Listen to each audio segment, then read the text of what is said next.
What? Infertility treatment? We don't need that. All you need to do is take care of the house and family. What? That's unfair. I was taken aback by Lawrence's unexpected remark, feeling like I was just being treated as a housekeeper. Despite my anxiety, I carried on with my days. While cleaning Lawrence's room, I found something shocking. A birth video of a woman I didn't know. Who is this woman? As I was wondering what to do, a man named August appeared. I enlisted August's help to expose Lawrence's affair in front of our entire family. In the Keaton family, it's a tradition to gather at our parents' home on Christmas night. I made a suggestion to my in-laws. Lucas, could we host this year's Christmas gathering at our apartment? After explaining everything, my in-laws agreed. Thus began my revenge on Lawrence. I'm Maria, a 40-year-old housewife, married for 3 years.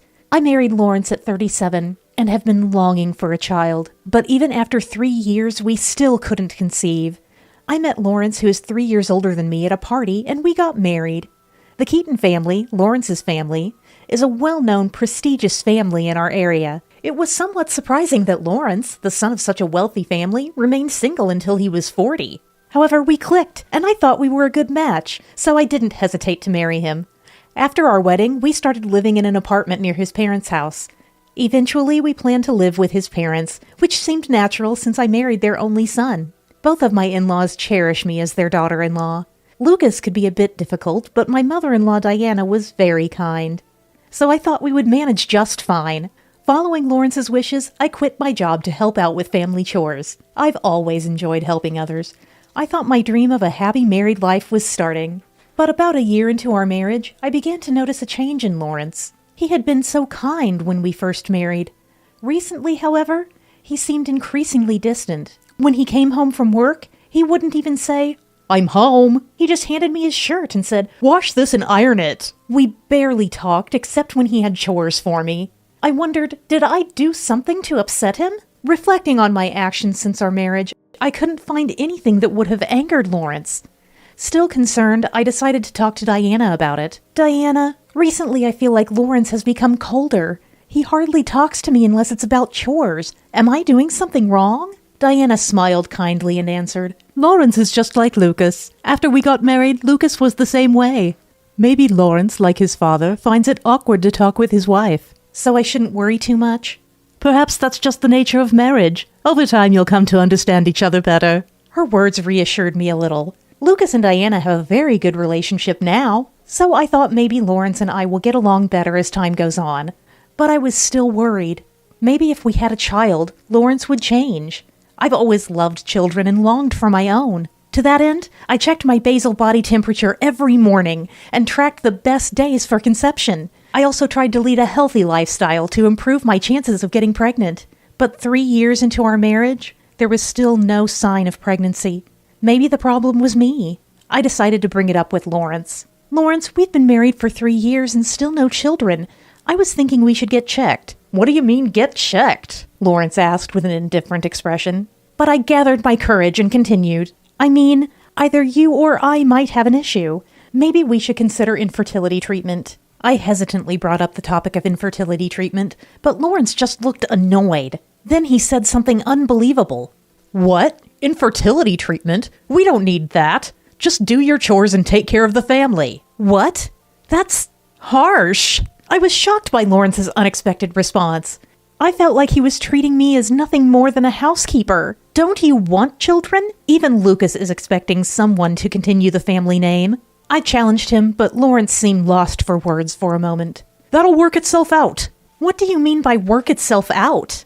I questioned his vague response, but he didn't reply. "The heir will work itself out." I couldn't stop thinking about what Lawrence had said, and the meaning behind those words would be revealed in an unexpected way later on. I spent each day burdened with anxiety. Day in and day out, cooking, laundry, cleaning. It was a never-ending cycle. I told myself it was natural since I was a daughter-in-law, but it felt increasingly empty. I was cleaning Lawrence's study again today. The room is lined with countless books. I have to carefully dust the spaces between them. Next to the bookshelf, there's a large CD rack. Due to the awkward gaps, I need to take everything out to clean it properly. I carefully removed each item, trying not to mix up their order. It seems the top shelf is filled with DVDs. While taking out about 20 at once, I lost my grip and dropped them all. Oh no, I need to put these back exactly as they were. All of the DVDs had fallen out of their cases, and I couldn't tell which belonged where. Lawrence is meticulous, so he labels both the DVDs and their cases. I started matching the labels on the DVDs to their cases. Among them, one caught my attention. I couldn't tell what it was about, but it read, November 30th, 2022, Clyde's birth. Clyde? Who's that? Seeing this reminded me of Lawrence's words. The air will work itself out. Suspecting a connection, I decided to play the DVD.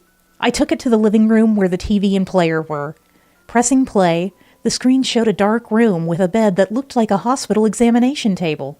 A woman in her early 20s lay on the bed, smiling at the camera.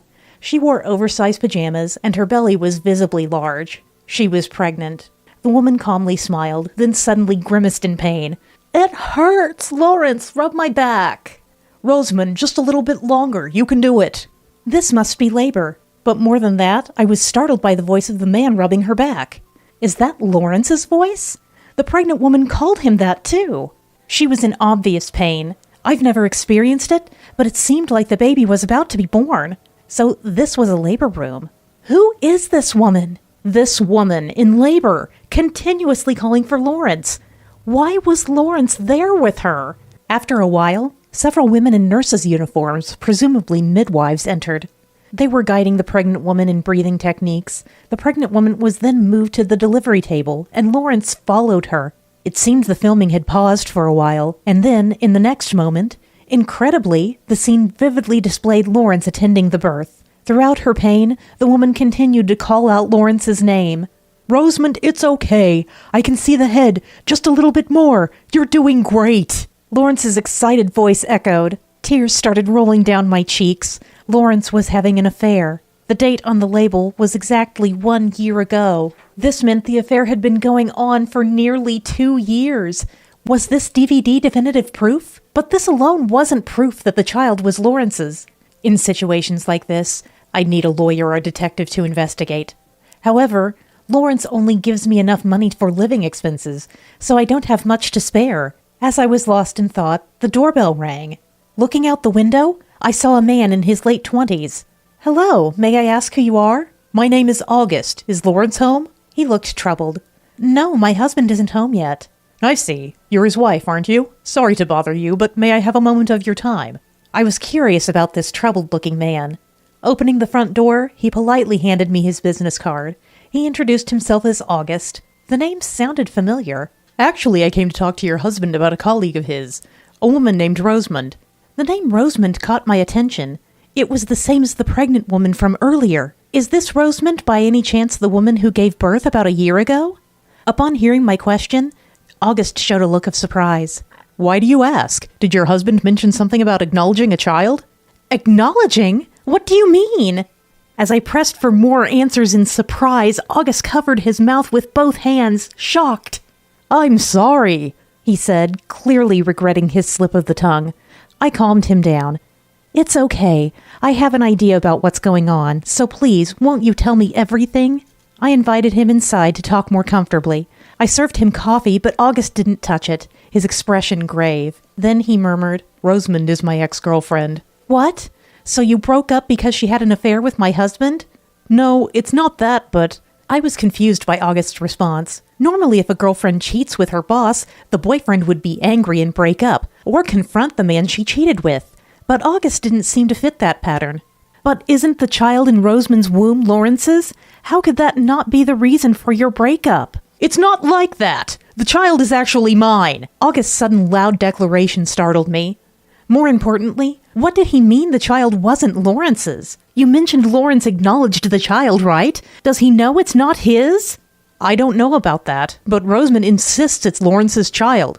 "Do you have proof it's your child?" "Yes, I do," August asserted confidently. He had seen the baby, Clyde, and claimed the boy looked exactly like his own baby photos. That's why he tried to reconcile with Rosamond. However, Rosamond refused, not wanting a family with financially unstable August.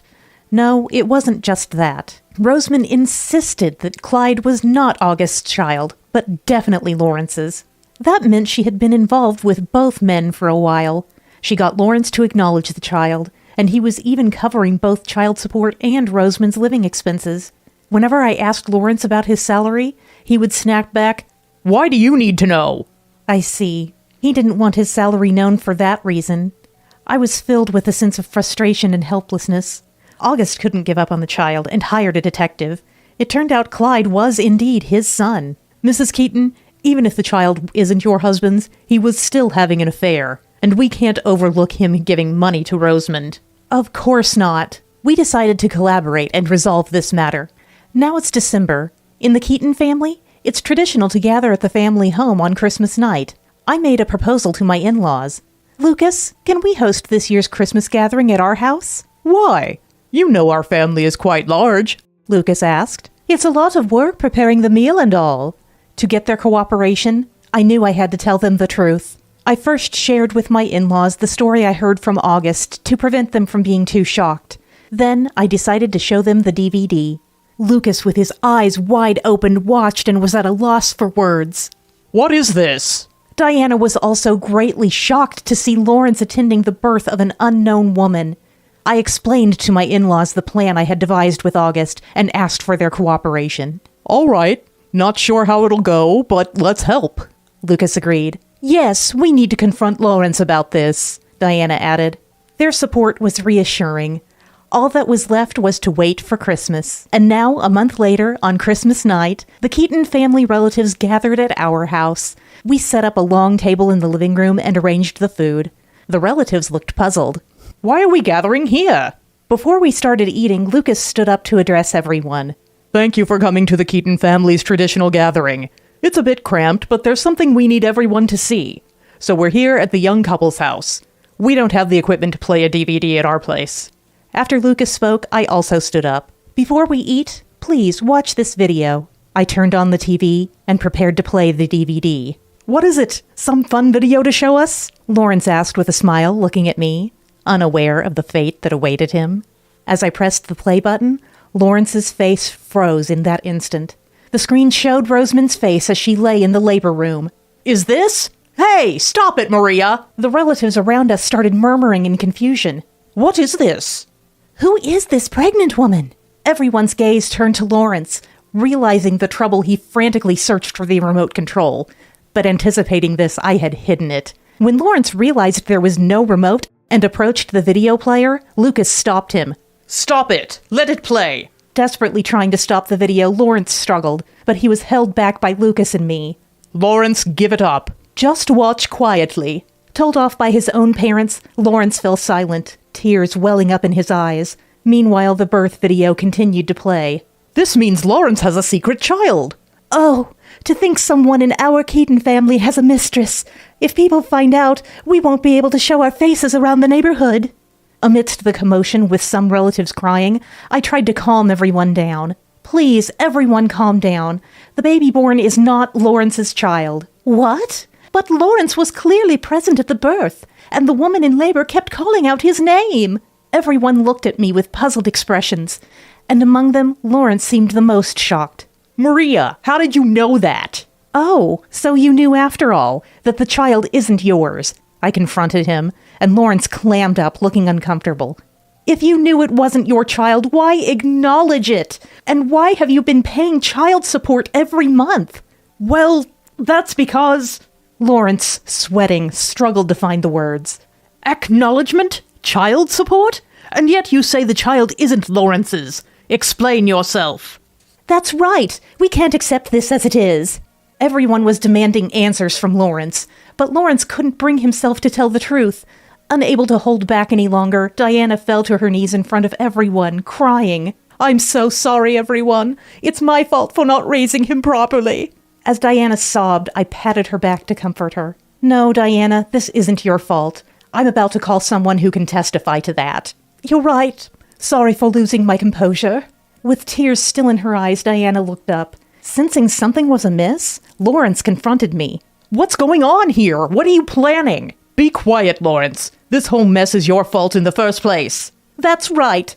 Even if the child isn't yours, the fact remains you had an affair." The room fell silent at my in-laws' words. It was about time for me to make the call.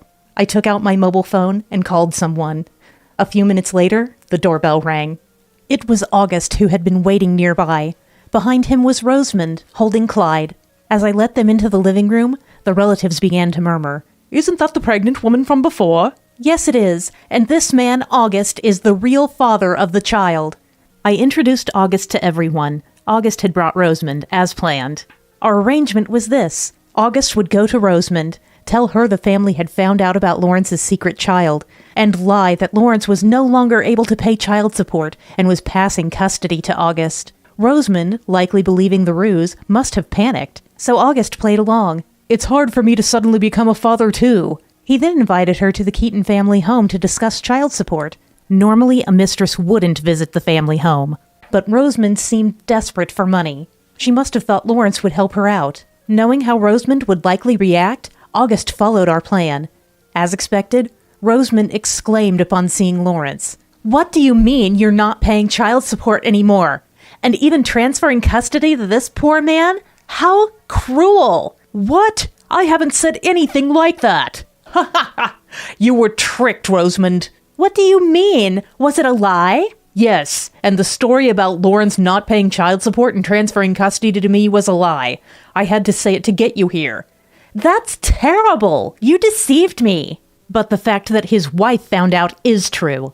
So you needed to be here to atone for your affair and deceitfully taking child support. Rosamond's face turned increasingly pale at my words. It's not a lie. Clyde is definitely Lawrence's child. That's right. Clyde is my son, and I will make him the heir of this family. Lawrence defended Rosamond. However, the relatives wouldn't stay silent. What? You intended to make someone who isn't your biological child the heir? Lucas yelled, and the others joined in with their complaints. Amid this, Lawrence boldly declared, Maria can't have children. I'll divorce this useless wife and remarry Rosamond, who bore me a child, to continue the family name, even if it's not my biological child. The room fell silent. Then Diana clung to Lawrence. How can you abandon Maria, who has served you dutifully as our daughter-in-law? That's too much, Lawrence. It's necessary. Dad always wanted someone to continue the family name. No, I won't accept this. Don't you realize how much Maria wanted children? I knew she consulted you about it, and you treated her like just a housekeeper. Lucas. Touched by Lucas defending me, I felt tears welling up. Why would Dad know all this? Maria, did you tell him? Fool, we live nearby. Your voice carries to everyone. Just so you know, we won't accept someone to continue the family name under these circumstances. August, overhearing, confronted Lawrence. You keep talking about continuing the family name, but there's proof that Clyde isn't your child. Proof? I had a detective look into it. Remember when you were at the bar, having a good time talking to the woman sitting next to you? You were sweating a lot then, and she wiped your face with her handkerchief. Actually, that woman was a detective. When I visited Rosamond's place, I secretly borrowed Clyde's pacifier and had a paternity test done with it. What? Now you understand. You and Clyde are not related. By the way, I am his biological father. And you knew Clyde was AB blood type when you attended the birth. What's his blood type, Mrs. Keaton? O type, so they can't be parent and child. You hid that fact and claimed to be A-type when acknowledging the child. Since Rosamond is B-type, I'm A-type. With these revelations, Lawrence's voice broke down with emotion. I had tests done. They showed a very low chance of me fathering a child. I was shocked at this unexpected truth. Why didn't you tell me sooner? We could have sought treatment. I was embarrassed, worried about what the neighbors would think, so I acknowledged Clyde. That's no longer possible. Quietly transfer custody to August, Clyde's real father. No, stop this! Rosamond suddenly cried out, having been silent until then. I wanted to bear Lawrence's child and join the Keaton family, but not with this poor man. What? Who are you calling poor? That's right. August isn't poor at all. August and I said this, looking mockingly at Rosamond. What are you talking about? August works for a low salary at a small factory. Are you just pretending? Rosamond's loud voice made Clyde, whom she was holding, start crying. August quickly went over, took Clyde in his arms, and comforted him. Poor thing. Don't cry because of your mother. There, good boy. As August comforted Clyde, the boy stopped crying and smiled. Clyde knows who his dad is, even though they haven't lived together. And Rosamond, August isn't just pretending. I took over holding Clyde so August could explain. I work at a subcontractor for my parents' company. What do you mean? Ever heard of Arrington Corporation? At that, Rosamond's mouth fell open. The biggest local corporation, you mean?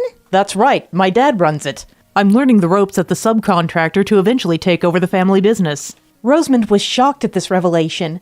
Then she suddenly smiled, pleased. Great! So Clyde's dad is going to be the president. Then I'll be the president's wife. Just as Rosamond said something so opportunistic, she forcefully snatched Clyde back from me. Holding him tightly, she declared, Clyde, we'll live together with your dad. No, I'll take custody of Clyde, but I won't be with you.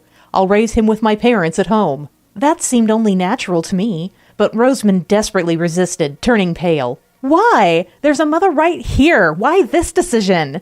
Of course, you lied and chased after men with money. How can I trust you? Then I won't lie anymore. Please let me stay with Clyde. He needs me. Rosamond appealed to August with pleading eyes, but his resolve didn't waver. Clyde even looked away from her. Rosamond no longer had the right to be a mother. Rosamond, you should be the first to apologize. Having an affair with a superior, and now you're here in front of his wife and relatives? Rosamond was flustered in front of everyone. I seized the moment to say, regardless of who the child is, since you had an affair with Lawrence, you'll have to pay compensation in the divorce settlement. What? No way! Stubborn woman, you need to take responsibility. The relatives echoed with disapproval. And of course I'll also seek compensation from Lawrence for the divorce. Understood? I glared at Lawrence, speaking firmly. Then my in-laws also addressed Lawrence. Not just that. Bringing such disgrace to the Keaton family, we can't apologize enough to the public. So Lawrence, you must leave our home. That's right. A disgrace to the Keaton family. Exactly. Leave right now. Faced with these demands from everyone, Lawrence shrank away. Lawrence, looking desperately at me, said, Maria, I was wrong. I'll pay the compensation due from the divorce. Please help me.